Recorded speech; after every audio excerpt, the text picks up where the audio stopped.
Oke, selamat datang semuanya di season 3 pot 1. Selamat sore semuanya. Bersama saya Januar Kailani Sweb sebagai moderator pada sesi kali ini. Eh, Speaker pada sore hari ini adalah Mas Ali Akbar Septiandi, merupakan seorang data scientist. Halo Mas. Ya, Halo, halo. halo halo. Sekarang data scientist di Revolt ya Mas. Revolut. Revolut ya. Oh iya. Oh iya, sebelumnya nih enak dipanggil Mas, Pak atau Terserah. Kakak mungkin? Terserah. Oke.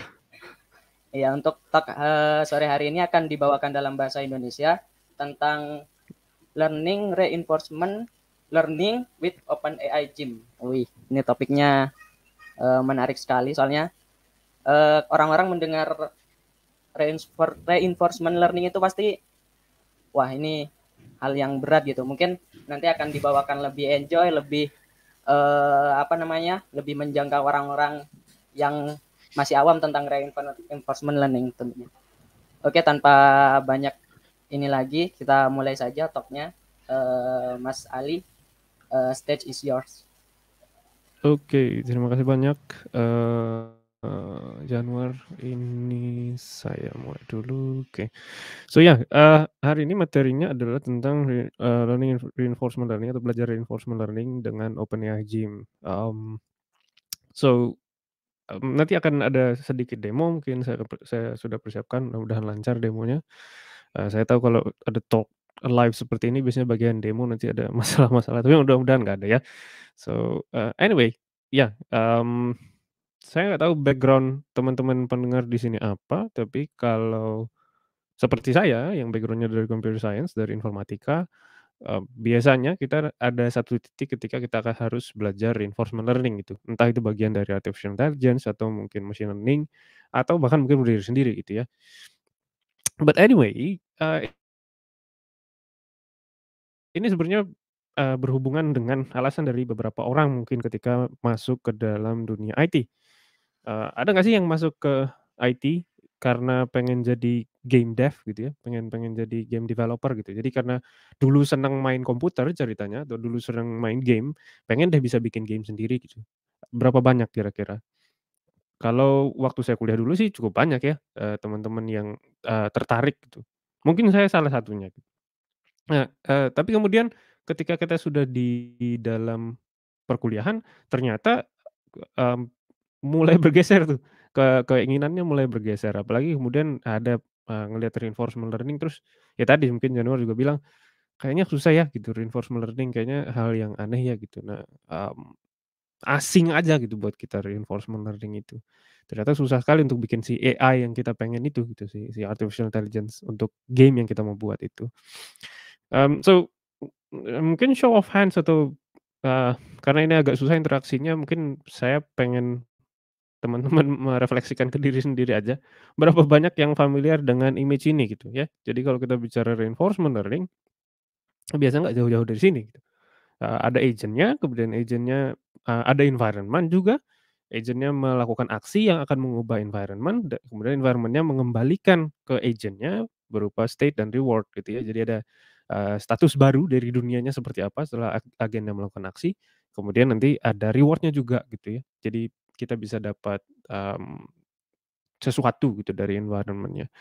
So, reinforcement learning juga sering dikenal sebagai metode yang, sifatnya adalah reward and punishment gitu ya. Jadi si agennya melakukan sesuatu kemudian dia diberikan hadiah atau dia diberikan hukuman gitu, sesuai dengan aksi yang sudah diambil dan dampaknya kepada lingkungan seperti apa. So, saya yakin kalau udah pernah belajar reinforcement learning atau mungkin AI gitu ya secara umum, biasanya sama grafik seperti ini tuh salah satu yang paling, familiar gitu ya, yang paling duluan dilihat gitu. Nah terus, habis itu apa, habis itu biasanya ke sini gitu. Kalau kita bicara AI, saya nggak tahu masih pada ingat atau enggak kalau teman-teman kuliah dulu, kuliah artificial intelligence, terus kemudian buku pegangannya adalah artificial intelligence-nya Russell Norvig. Nah ini salah satu gambar yang paling sering dimunculkan gitu, terutama kalau kita bicara reinforcement learning gitu ya, si Wumpus World ini gitu. Ini legendaris sekali si Whompers World ini gitu. Jadi ada ceritanya adalah kita mau mencari gold gitu ya, di situ kan kelihatan ada emasnya gitu, ada batangan emasnya di sini yang kita mau cari. Start-nya dari sini, terus kemudian dia bisa berjalan gitu ya. Nanti ada breeze-nya, ada anginnya, ada stench-nya gitu. Jangan sampai dia ketemu si monsternya, jangan sampai dia, masuk ke dalam lubang, pit ini gitu ya, ke dalam jurang. Gitu, nah itu yang mau hindari gitu dan dia punya goal-nya. Nah gimana caranya gitu, tapi nanti kemudian ada lagi ceritanya bahwa nggak selalu, jalannya lurus gitu misalnya dia mau jalan ke satu kotak ke atas dari sini dia mau satu kotak ke atas tapi ternyata, ada halangan gitu atau misalnya dia kepleset gitu, nah itu jadi lain lagi ceritanya. Terus habis dari sini biasanya ceritanya apalagi, reinforcement learning-nya biasanya berlanjut ke sini gitu, dia familiar dengan ini. Jadi formula ini ya, bukan ya formula ini adalah yang dinamakan sebagai Bellman's equation gitu ya. Jadi Bellman's equation itu formula yang sifatnya rekursif, biasanya nanti diselesaikannya dengan dynamic programming salah satunya, kemudian intinya kalau yang di sini ini adalah, algoritma untuk value, eee, iteration atau value evaluation gitu ya. Jadi ini udah mulai aneh nih, sampai sini nih gitu, udah mulai pusing kita biasanya kalau belajar reinforcement learning. Kenapa ada pi di sini, ini kenapa ada pi terus dalam kurung S di sini gitu, maksudnya pi dikali S apa gimana gitu ya. Biasanya kan kita tahu pi 3,14, apakah ini 3,14 dikali dengan S, padahal bukan gitu ya. Pi di sini sebenarnya maksudnya adalah policy, policy itu adalah strateginya. Jadi kalau dia di state S, ini kita ada S di sini kan, kalau kita berada di state S, sebenarnya policy atau strategi apa yang kita mau pakai gitu. Ya, dan kalau kita urai satu-satu ini ada transition probability. Jadi, eee, dari state S, kemudian kalau kita menggunakan policy atau strategi, di state S adalah A gitu ya, nanti misalnya ini ada action tertentu yang mau diambil dari state S, kemudian berapa probability-nya kita sampai ke state S aksen. Gitu, ya. Kemudian kita punya fungsi untuk reward. Jadi reward juga sama dari state, kemudian kalau kita pakai policy tertentu, berapa reward-nya kalau misalnya kita sampai ke state as success, gitu. Terus ini ada gamma, gamma apa lagi, gamma ini discount factor gitu. Jadi seberapa jauh kita mau melihat, ke masa depan, gitu. Jadi kalau misalnya, kita mau melihat jauh sekali ke masa depan, kita percaya bahwa, reward-nya ada di ujung gitu. Jadi kita kalah-kalah sekarang nggak apa-apa, losing the battles, winning the war gitu ya istilahnya. Ya bisa aja gitu. Jadi kita gamanya kita sesuaikan, kita buat, gamanya lebih kecil gitu. Nah kalau kita pengen yang, eee, kita percaya bahwa immediate reward, saya maunya yang langsung-langsung aja gitu, nggak usah yang nanti-nanti gitu. Nah, Eee, itu baru kita berikan nilai gamanya disesuaikan lagi gitu ya. Jadi ini discount factor istilahnya. Kemudian kalau kita misalnya ini adalah di state selanjutnya value-nya berapa gitu. So, ini akan di-assign ke value di state yang sekarang sebenarnya seperti apa, terus kita melakukan, evaluasi untuk value ini untuk setiap state yang ada nanti.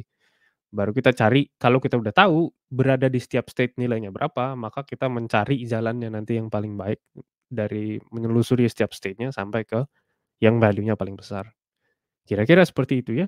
Tapi sampai sini aja udah mulai pusing nih biasanya gitu. Aduh kenapa ada rumus-rumus beginian lagi gitu, ada summation-nya apa lagi, sigma besar, ada pi lagi, ada transition probability, kenapa kenapa ada semuanya ini. Belum lagi nanti kalau diimplementasi biasanya suka ada, matriksnya gitu ya, aljabar linear juga terlibat di sana gitu. Jadi, mulai membingungkan.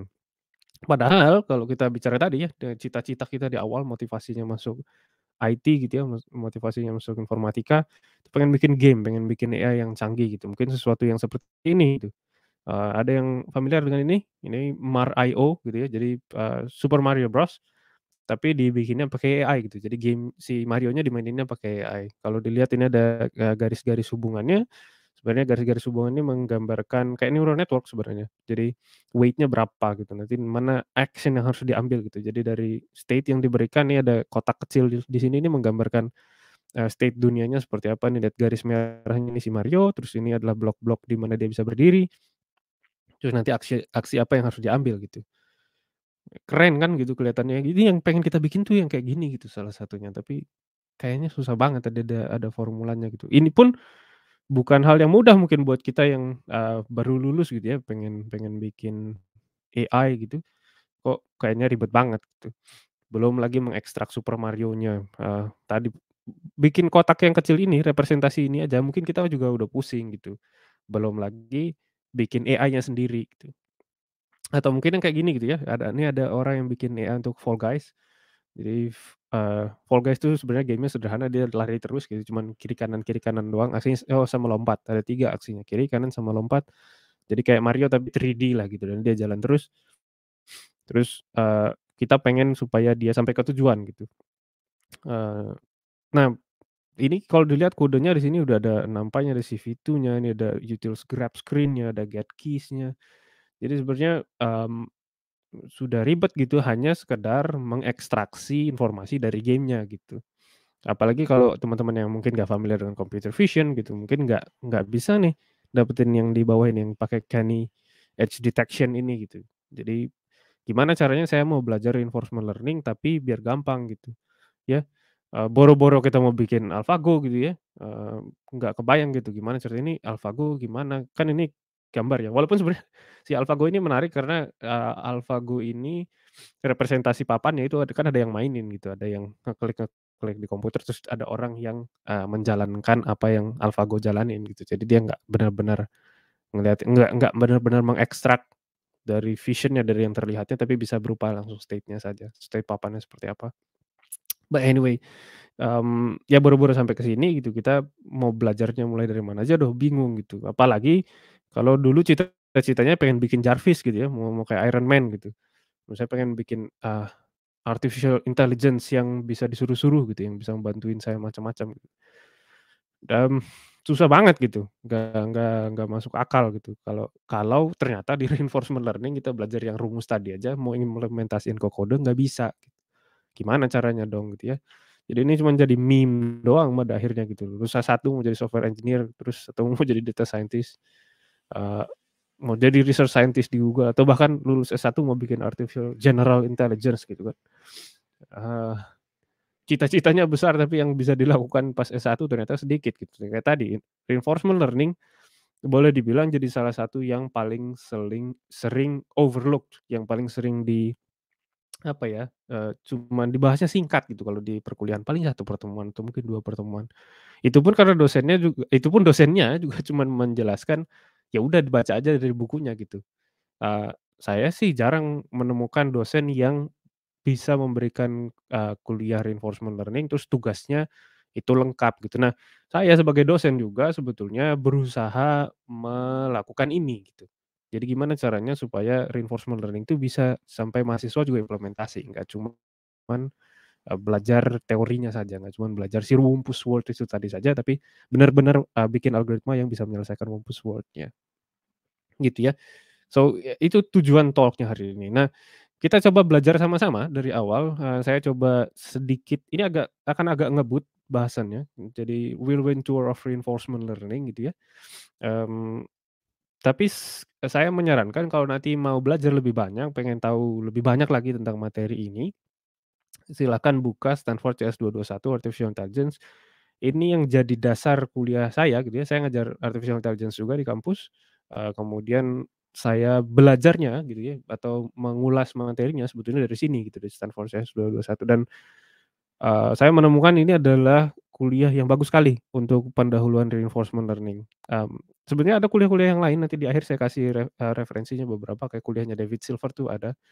Tapi menurut saya ini salah satu yang paling bagus karena alurnya itu, bagus sekali, terus ada contoh yang memang dia bisa mainin gitu ya, kita bisa coba interaksi dengan mainannya dan, dia sederhanakan sekali gitu, jadi kita bisa ngikutin pelan-pelan.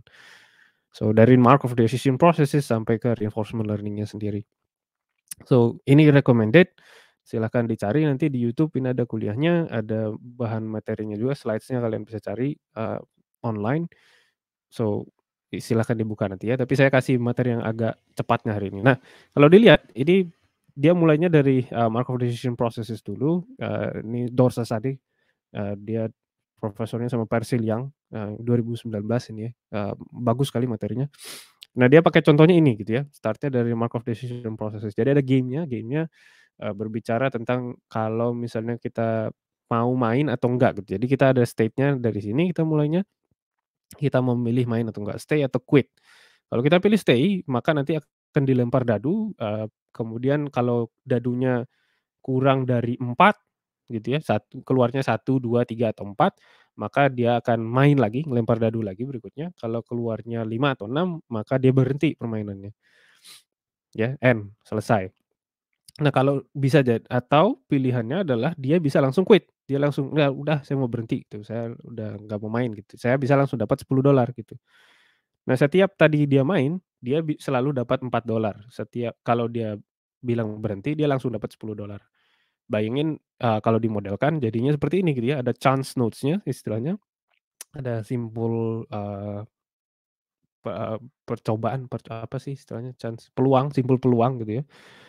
Simpul peluang itu, ada probabilitasnya gitu. Jadi yang hitam ini adalah aksi yang bisa diambil pemain, mau stay atau mau quit, kemudian nanti dia akan sampai ke chance note-nya dengan probabilitas tertentu, di sini 2/3 atau 1/3 gitu ya. Tadi kan kurang dari 4 ya, kurang dari sama dengan 4 atau lebih dari 4 peluangnya, kemudian dapat reward-nya berapa, gitu.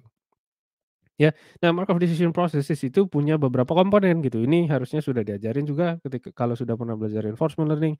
Ada stage-nya, sekumpulan stage, kemudian ada start state-nya, mulai dari mana, kita mulainya dari sini. Kemudian ada action yang bisa diambil di setiap state, bukan chance note ya. Jadi di setiap state yang bisa kita ini ada action-nya. Kemudian ada transition probability-nya, jadi kalau dari state tertentu kita ngambil aksi tertentu, kemudian berapa peluangnya dia sampai ke sini, berapa peluangnya dia sampai ke sini gitu kan. Ini 2/3, ada yang 1/3. Kalau di sini peluangnya 1, karena kalau dia quit dia pasti selesai game-nya. Kemudian ada reward-nya gitu ya, dari state tertentu kita ngambil suatu aksi, berapa reward-nya ketika kita sampai ke ascent gitu ya, ke state berikutnya. Kemudian ada apakah state-nya sudah selesai atau belum, dan ada discount factor yang tadi saya bilang, dia udah sampai di ujung atau belum, gitu. Nah, reinforcement learning sebenarnya dari tadi itu adalah kita cuman nggak tahu apa yang namanya transition probability, apa itu reward-nya gitu ya, reward function-nya gitu. Jadi transition probability dan reward function-nya nggak ada. Dia cuman tahu ketika dia sudah mulai main gitu, dia nyobain gitu. Kalau tadi kan saya udah kasih tahu, aturan permainannya, jadi dia bisa langsung, modelkan gitu. Tapi kalau misalnya saya nggak kasih tahu aturan permainannya, dia langsung main aja, mungkin dia nggak bisa modelkan langsung gitu, seperti tadi gitu. Kalau yang tadi kita bisa dapat solusi tertutupnya, selesai langsung masalahnya. Tapi kalau di sini karena kita nggak tahu, kita harus cari ini nilainya gimana. Terus gimana dong caranya? Ya cara paling gampang adalah, ya sudah gitu, dengan rumus yang tadi kita sudah punya ini, mmm, karena kita nggak tahu komponen transition probability dan kita nggak tahu komponen reward-nya, kalau gitu kita coba aja estimasi nilai transition probability dan reward-nya.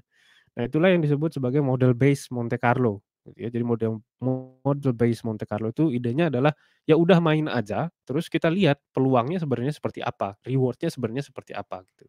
Nah, reward dan peluangnya tadi, peluang transisinya tadi, itu sifatnya estimasi, gitu ya, dari sekian kali kita mainin. Kira-kira gitu.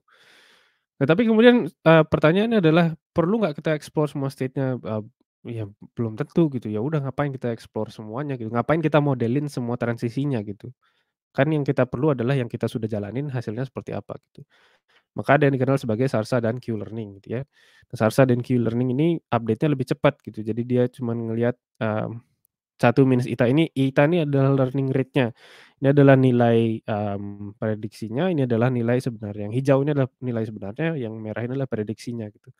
Nah, kita mau dari yang nilai sebenarnya ini berapa banyak informasi yang kita mau pakai gitu. Nah, sisanya kita pakai informasinya dari yang kita dapat estimasi sebelumnya.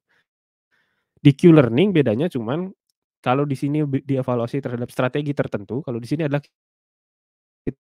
kita cari strategi yang paling bagus gitu ya, maksimum dari value-nya berapa gitu. So itu Q-learning dan, SARSA. Tapi nanti juga jadi masalah ketika ternyata, stage-nya banyak sekali gitu, ya. Mungkin nggak semua stage-nya bisa dieksplorasi, terus apa yang harus dilakukan gitu. Tetapi sampai sini aja sebetulnya sudah jadi masalah karena tidak seperti classical ML, kita nggak punya scikit-learn, kita nggak punya ImageNet, yang paling penting itu sebenarnya ImageNet-nya gitu. Jadi kalau mau melakukan penelitian di reinforcement learning, di computer vision kita punya ImageNet, kita bisa mencoba melatih modelnya, pre-training modelnya gitu ya, kita kita bisa main-mainin di sana. Di teks ada lebih banyak lagi, kita bisa pakai dump dari Wikipedia, kita pakai Twitter, macam-macam gitu ya, atau dari dataset dari Kaggle juga ada. Reinforcement learning gimana? Tadi saya bilang masalahnya adalah kita perlu bikin environment-nya dulu, kita perlu ngumpulin, apa ya, game-nya dulu, terus nanti ngumpulin frame by frame mungkin misalnya, atau bisa nggak sih kita belajar dari sesuatu yang sangat sederhana saja gitu ya, game yang paling sederhana. Tadi Wumpus World itu gimana sih caranya? Ada nggak representasinya paling sederhana? Kayak yang kita lihat di depan tadi, agent melakukan aksi ke environment, environment-nya mengembalikan state-nya, kemudian reward-nya, udah gitu doang. Bisa nggak sih gitu? Ada nggak yang bisa membuat interface-nya yang lebih gampang buat kita? Nah, itulah fungsinya OpenAI Gym. OpenAI Gym membantu kita untuk,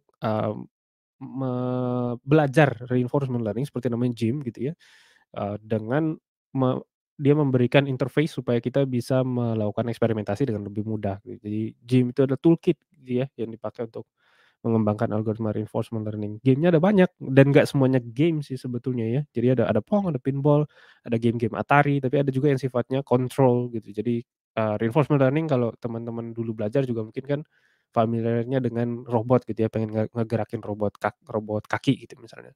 Nah, ini juga sama gitu. Jadi kalau mau gerakin robot kaki dia ada simulatornya di situ. Ya ini, dia sudah dihubungkan dengan si Mujoko ini. Mujoko ini, ini tadi, kayak kontrol gitu ya buat atau kendali gitu ya yang dipakai untuk robot-robot kaki, robot berkaki, gitu. Nah, nanti kalau kita run biasanya dia bisa bisa dimunculin seperti ini gitu ya. Ini bisa di-render langsung dengan OpenAI Gym. Jadi install aja dependencies-nya terus kemudian kita run, nanti kita bisa lihat yang seperti ini. Tapi karena saya hardcore gitu ya, saya nggak suka pakai gambar-gambar. Jadi saya senangnya kode-kodenya aja gitu ya, nanti saya langsung simulasi dapat langsung banyak. Karena ngapain kan, ngapain kita ngeliatin, dia gerak-gerak juga gitu, karena toh kita mau belajarnya sekaligus banyak gitu. Sekian episode istilahnya tuh. Episode itu adalah mainin game-nya sampai satu kali selesai, nah itu satu episode. Jadi kita ketika membuat modelnya belajar itu biasanya sampai beribu-ribu episode, puluh ribu episode gitu. Nah tergantung nanti proses belajarnya seberapa cepat. Oke, nah ini kodenya sebenarnya kalau, dilihat kodenya ini singkat sekali gitu ya, import gym kemudian kita bikin game-nya mau apa namanya, cardpole. Cardpole itu yang tadi yang tongkat gerak-gerak ini. Tujuan dari game-nya adalah kita harus gerakin box yang di bawahnya jangan sampai tongkatnya jatuh gitu, ya. Dia harus berdiri di atas terus gitu. Nah, di sini ada 20 episode, jadi 20 kali sampai jatuh gitu ya, 20 kali jatuh, terus kemudian dia mau belajar dari nanti kita bikin algoritma untuk belajarnya. Kalau di sini sebenarnya yang dilakukan hanya sampel secara random, dia pilih action-nya random aja gitu, dia nggak ada intelligence-nya kalau sekarang, hanya random aja. Nah, tapi yang perlu dilihat ini sebenarnya, observation, reward, dan info gitu. Ini yang kita kita pengen kan sebetulnya ya. Jadi dari environment-nya ngambil action tertentu, kemudian step, setelah kita ambil suatu aksi, maka environment-nya akan mengembalikan observation-nya atau state-nya apa saja, kita dapat reward-nya apa, terus kemudian sudah selesai atau belum, is end, tadi kan ada is end ya, jadi udah selesai game-nya apa belum gitu. Kalau udah selesai, ya sudah selesai, episode finish after, XXX time steps, misalnya.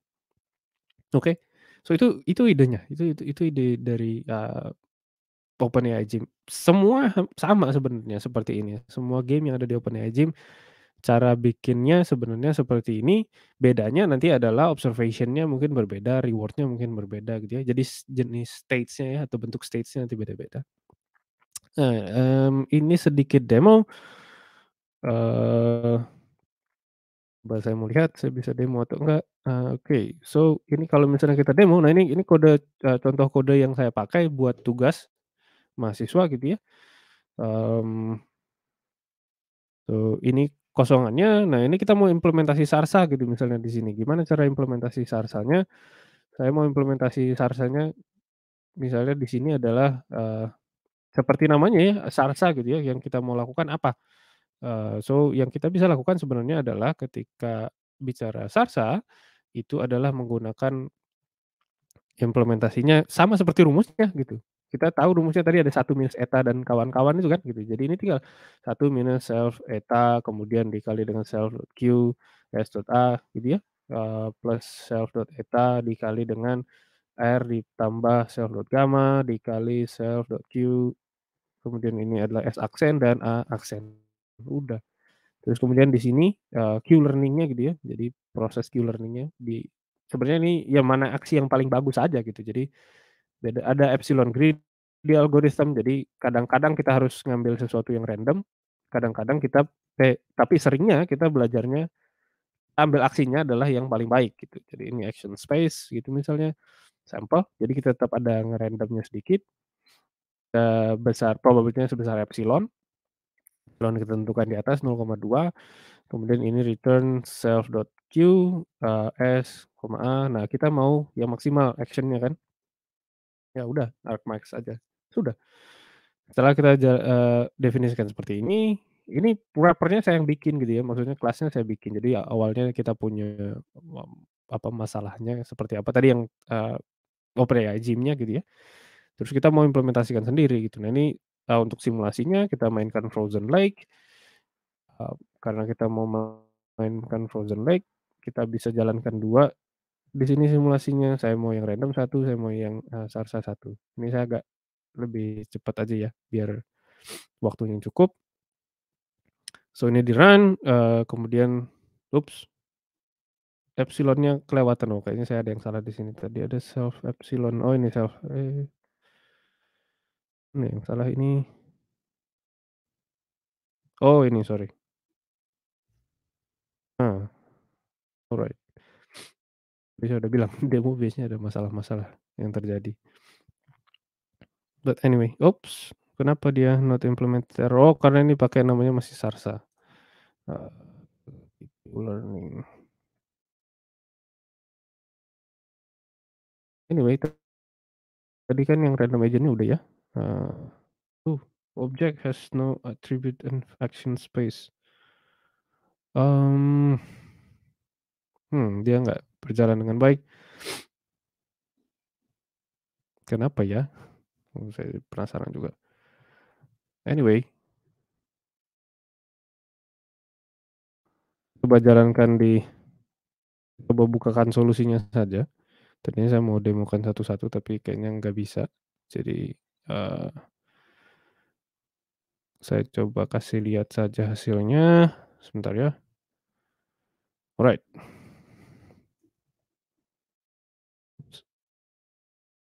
Ya, nah ini udah dijalanin ceritanya. Terus kalau saya mau lihat ternyata hasilnya seperti ini gitu ya. Ini random sama Sarsanya ada yang salah berarti. Eee, hmm, there's something wrong. Anyway, ya ini contohnya deh. Ini saya udah, ngejalanin sebelumnya ternyata hasilnya nanti seperti ini gitu ya, yang Sarsa bisa lebih baik dari random. Eee, sorry for the, glitch.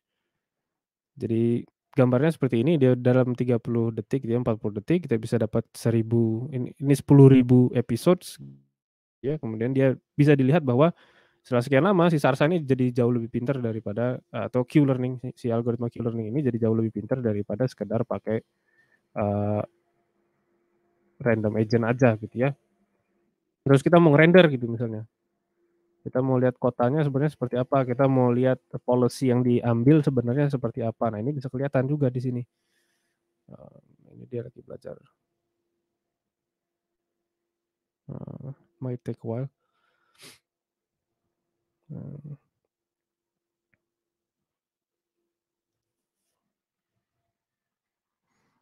oke, so ya ini ya, ini belajarnya jadiin random, ini yang Sarsanya dia belajar dengan lebih baik. Terus kita bisa lihat hasilnya seperti ini. Oh, ini 4 kali 4, sorry. Nah, ini adalah policy-nya gitu ya. Jadi kalau kita lihat ini start-nya di sini, goal-nya di yang kanan bawah, ini kan kayak Wumpus tadi ya. Ini start di goal-nya di kanan bawah, H ini ada holes-nya di mana, lubangnya, F ini yang dia bisa jalan, agent-nya lewat sini gitu ya, kita mau cari. Nah, policy-nya seperti apa gitu, dia harus pilih jalan ke mana dan ada peluang keplesetnya gitu. Jadi kalau kita pilih kanan, belum tentu sampai ke kanan, bisa jadi ada ke bawah, bisa jadi ke atas, tergantung probabilitasnya seperti apa kita set dalam game-nya.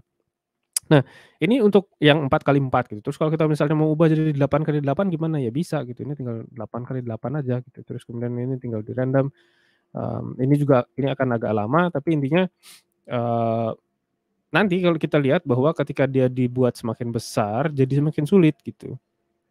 Si game-nya itu jadi semakin sulit untuk dia dapat hasil yang paling bagus seperti ini gitu.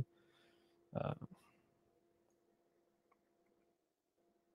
nah terus gimana gitu? Nah yang kita bisa lakukan kemudian nanti dari sini adalah kita pakai apa yang namanya function approximation gitu ya. Jadi kalau kita kembali ke slides, sebenarnya nanti kita butuh ini yang tadi ya, sasaran Q learning-nya, kemudian yang kita butuhkan nanti sebenarnya adalah function approximation. Si function approximation ini, eee, intinya kita pakai weight, terus kemudian state-nya representasinya seperti apa. Karena saya takutnya waktunya nggak cukup, mungkin saya nggak akan jelaskan sekarang, nanti saya bisa share, kodenya. Tapi intinya adalah kemudian nanti dia akan bentuknya jadi seperti ini, weight-nya harus diperbaiki dengan learning rate-nya, kemudian prediction minus target dikali dengan, fungsi dari ekstraksi fiturnya seperti apa. Yang menarik adalah sebenarnya sampai di sini kita sudah bisa melihat bahwa, oh kalau bisa dipakai function approximation gitu, jadi Q value-nya bukan dengan nilainya langsung, berarti kita bisa pakai, eee, bentuknya jadi seperti linear regression ya gitu. Jadi karena ini kan weight-nya dikali dengan fitur vektornya gitu ya. Ini juga perbaikannya seperti gradient descent. Terus bisa nggak ditambah kompleksitasnya? Bisa, gitu. Jadi kalau kita mau, kita bisa combine dengan deep learning gitu. Nah itu yang disebut sebagai DQN gitu, DQN atau Deep Q Network gitu. Pada dasarnya Q learning-nya dikombinasikan dengan deep learning gitu. Ya prosesnya seperti itu. So, itu gambarannya kurang lebih. Sebenarnya saya ada kodenya tapi, saya takutnya nggak cukup waktunya, untuk ditunjukin atau mungkin saya bisa tunjukin waktu kodenya saja. Kalau kita lihat di sini, do I have it here? No, I don't think so. Oh ya ini ada kodenya, sorry ini udah dengan, function approximation tadi gitu ya, ini udah mulai ada dot produknya, kemudian ada nilai yang barunya gitu ya. Eee, Terus ya tadi tinggal dikombinasikan dengan, deep learning jadilah dia nanti deep Q network. Terus aplikasinya sebenarnya ke mana? Aplikasinya nanti sebenarnya reinforcement learning itu banyak, bisa untuk game playing tadi yang paling jelas gitu ya di OpenAI. Yang sering di industri itu sifatnya multi arm bandits, jadi gimana caranya kita mengoptimalkan nilainya, dengan misalnya memanfaatkan, budget yang terbatas, terus kita mau punya banyak marketing channels, gimana caranya dia belajar terus gitu. Jadi nggak cuma satu kali doang gitu kita dapat, oh ya optimal value-nya sekian terus udah selesai, tapi dia terus belajar seiring dengan, informasi yang baru yang dia dapatkan gitu. RL atau reinforcement learning juga dipakai untuk dialog systems, bisa untuk dialog systems. Bayangin kalau misalnya kita punya chatbot, terus setiap kali chatbot-nya berhasil mendapatkan, eee, apa yang diinginkan oleh si penggunanya, maka dia dapat reward, gitu ya. Kalau misalnya dia nggak berhasil atau butuh lama sampai ke berhasilnya, maka dia, dapat punishment gitu, reward-nya minus gitu. Kira-kira seperti itu gambarannya untuk aplikasinya. So, dan banyak sekali sebenarnya idenya ke depan. Dan yang saya mau, ceritakan adalah si OpenAI ini membantu membuka gerbangnya untuk kita belajar reinforcement learning, lebih baik gitu. Terutama dari sudut pandang dosen, ini bisa dipakai untuk mengajar reinforcement learning gitu. Jadi kita nggak perlu implementasikan game-nya dari awal, kita nggak perlu pusing-pusing dengan, mmm, mengimplementasikan environment-nya, dampak dari agent terhadap environment seperti apa gitu, tapi langsung ada. Tinggal diganti aja game-nya mau pakai yang mana, mau dibikin tugas kan juga jadi gampang gitu. Walaupun jadi kekurangannya adalah karena udah banyak solusinya di GitHub, kalau kita cuman ngasih, "Oh ya coba bikin solusi untuk blackjack pakai OpenAI," ya pasti udah ada blackjack, OpenAI, Gym, solution GitHub gitu, entar juga muncul gitu. So pinter-pinter, makanya tadi saya bikin kerangkanya yang saya buat di soal tadi, itu karena saya mau mahasiswa saya fokusnya ke bagian-bagian pentingnya saja, implementasi sarsanya saja, implementasi value function approximation saja, dan seterusnya.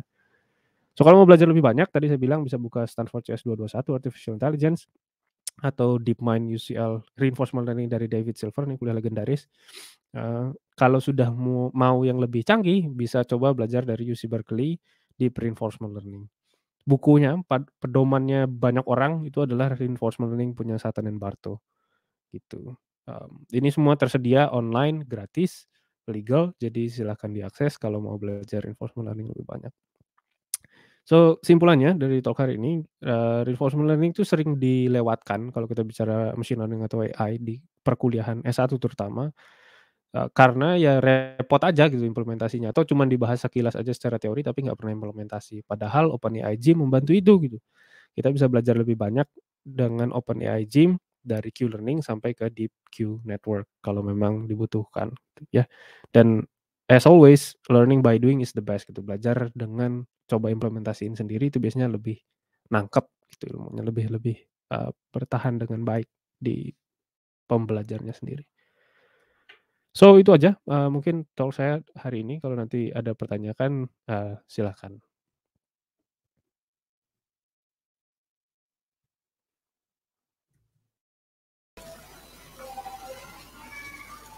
Oke, terima kasih Mas Ali atas talknya yang sangat luar biasa jelas dan cukup menarik membahas tentang reinforcement learning, terutama bagi apa namanya pengajar atau orang yang ingin memberi tahu tentang reinforcement learning lebih mudah kepada orang lain seperti itu. Oh ya, ini ada beberapa pertanyaan Mas, mungkin bisa Ya, dilanjut ya ke sesi tanya jawab. boleh. Oke. Ini yang pertama dari Bisma Haji Manggala. Selain OpenAI Gym, ada nggak environment yang dapat digunakan untuk simulasi RL?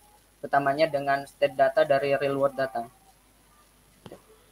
Oke, kalau simulasi RL itu sebetulnya biasanya Mujoko tadinya bagian terpisah dari OpenAI, tapi sekarang udah digabungin, sudah di-open juga.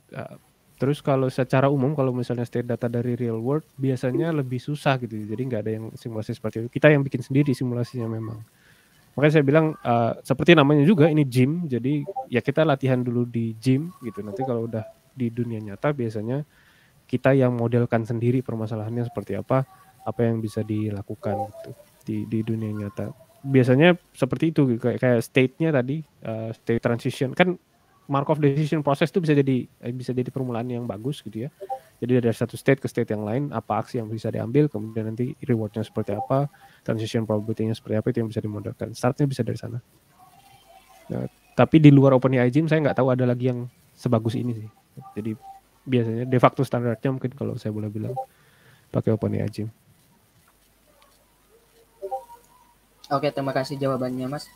Kita lanjutkan ke pertanyaan kedua ini dari Mas Abdul Rohim. Spesifikasi komputer resource seperti apa yang kira-kira cocok digunakan untuk reinforcement learning dan kira-kira butuh dataset seberapa banyak agar model efektif? Kalau computer resource-nya ya tergantung mau gamenya apa. Kayak tadi misalnya contohnya, kalau tadi kan text Frozen Lake atau si Wumpus World tadi itu kan sebenarnya text base saja sudah cukup gitu. Jadi nggak perlu yang aneh-aneh. Terus proses learning-nya kalau misalnya cuma SARS atau Q-learning tadi itu relatif simpel gitu. Laptop saya laptop biasa aja, Core i5 aja gitu. RAM-nya juga cuma 8 GB. Jadi nggak yang fancy-fancy gitu. Tapi kalau kita bicara reinforcement learning yang beneran ya beda lagi ceritanya. Yang dipakai untuk kayak AlphaGo gitu ya, atau AlphaGo Zero atau AlphaZero itu pasti jauh lebih mumpuni, jauh lebih powerful gitu ya. Mungkin udah levelnya supercomputer gitu ya. Jadi clusters of GPU yang dipakai untuk belajar. Karena tadi kadang juga reinforcement learning itu kalau misalnya kita nggak pakai OpenAI Gym, yang masalah itu adalah ekstraksi fiturnya gitu. Jadi dari image atau dari video atau dari gameplaynya gitu ya, framesnya, kemudian diekstraksi dulu, baru nanti dibikin policy-nya seperti apa gitu. Nah butuh datasetnya seberapa banyak? Again ini lagi-lagi tergantung gamenya seperti apa. Game yang kayak Frozen Lake tadi saya bisa demoin 30 detik selesai gitu. Itu udah 10.000 episode, udah banyak banget gitu. Nah kalau kita bicara Go gitu ya, atau main catur gitu, catur sampai satu episode itu kan satu game selesai ya. Catur sampai gamenya selesai itu kan berapa langkah yang dibutuhkan gitu. Jauh lebih banyak daripada si Frozen Lake itu gitu. Jadi lagi-lagi tergantung algoritma yang kita mau pakai untuk menyelesaikannya seperti apa, tergantung juga game yang dimainkan seberapa kompleks gitu. Oke, kita lanjut ke pertanyaan berikutnya dari Mas Bima Priambodo. Sepertinya penggunaan RL ini banyak banget ya Mas di area game ataupun robot simulator. Kira-kira ada nggak Mas sebagai referensi RL ini di bidang lain kayak finance or investment sector? Ya, kalau eksplorasinya selalu banyak yang mencoba ke sana gitu ya. Jadi kayak tadi saya bilang salah satu yang bentuk paling sederhananya yang stateless itu adalah multi-arm bandits. Multi-arm bandits itu ada beberapa orang yang mengeksplorasi memang dipakai untuk portfolio allocation gitu. Jadi kita mau taruh uangnya ke mana gitu misalnya. Robot-robot saham gitu. Robot saham yang beneran ya, bukan yang tipu-tipu gitu ya.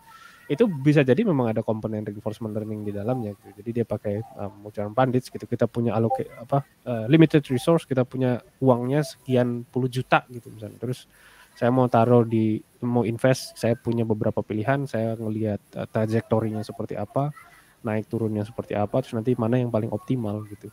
Dan again, reinforcement learning itu bagusnya adalah karena dia sifatnya berdasarkan reward, jadi jelas gitu ya. Kemudian dia sifatnya continuous, dia belajar terus gitu. Jadi kalau di finance ya tentu ada finance investment gitu, tentu ada memakai reinforcement learning di sana. Banyak kok penelitian yang dilakukan ke arah sana. Gitu. Oke, terima kasih jawabannya Mas. Ini ada pertanyaan lagi dari Mbak Ana Limatuzaki ya. Thank you for the great talk Mas Ali. Apakah SARSA dan Q-learning ini intuisinya mirip dengan EM algorithm atau beda ya Mas? Intuisinya EM algorithm. So kalau mau dibilang in a way dalam artian memang dia mencoba mengaproksimasi, terus dia mencari nilai optimal yang bisa dipakai gitu kan. Jadi kan EM itu kan expectation maximization gitu ya. Jadi dia cari nilainya sebenarnya kira-kira berapa, kemudian dipilih yang paling maksimal yang mana gitu. Di bagian itunya mirip, tapi secara proses iterasinya ini relatif berbeda karena tadi SARSA dan Q-learning ini di dalamnya ada Bellman's equation-nya, ada rekursinya, kemudian ada juga kebutuhan, ada discount factor-nya, kemudian ada komponen untuk discount factor itu, jadi kita melihat ke depan berapa banyak gitu. Ada lebih banyak komponennya kalau kita bicara SARSA dan Q-learning ini gitu. Jadi sebenarnya di sana gitu. Perbedaannya mungkin di sana. Secara ide besarnya ya mirip gitu. Kita pakai estimasi dulu, dari estimasinya terus kemudian kita pilih yang paling optimal yang mana gitu. Anyway, mungkin bisa dicari. Good point, tapi ya mungkin bisa dilihat seperti itu. Ini mungkin pertanyaan terakhir Mas dari Satrio Adi Prabowo. Kira-kira implementasi RL di kasus bisnis seperti apa ya Mas? Ini mungkin mirip pertanyaan Mas Bima tadi. Ya, kalau yang saya tahu sekali gitu ya di industri, kalau maksudnya di bisnis itu di industri gitu ya, reinforcement learning itu paling sering dipakai terutama yang sifatnya stateless-nya, yaitu multi-arm bandits tadi. Si multi-arm bandits itu seringnya dipakai untuk macam-macam, tadi bisa portfolio allocation theory, portfolio allocation problem gitu ya, atau bisa juga misal portfolio ini bisa bentuknya macam-macam. Intinya kita punya resource, limited resource, kita mau alokasikan mana yang paling optimal gitu. Terus kemudian kita dapat per harinya kita dapat sesuatu reward gitu, atau dapat dampak dari aksi yang kita berikan gitu. Aksinya adalah urutannya atau jumlah uang yang kita alokasikan. Di tempat saya kerja ini salah satunya bisa dipakai untuk marketing budget allocation. Bayangin kalau kita punya banyak channel untuk marketing gitu ya, misalnya ada Google, ada Facebook, ada Twitter, ada macam-macam lah gitu ya. Terus uangnya harus ditaruh kemana yang bisa memberikan kita user yang paling valuable gitu. Gambarannya seperti itu. Yang sama kalau tadi kita bicara di finance gitu ya, kan jatuhnya kita punya uang sekian banyak, kita punya portfolio atau saham-saham pilihan gitu ya, atau mungkin ada bahkan yang lain-lain juga bentuk instrumennya, mana yang bisa memberikan kita return paling besar gitu. Itu yang dicoba dilakukan dengan reinforcement learning, itu salah satunya seperti itu yang memang sudah dipakai di lapangan gitu.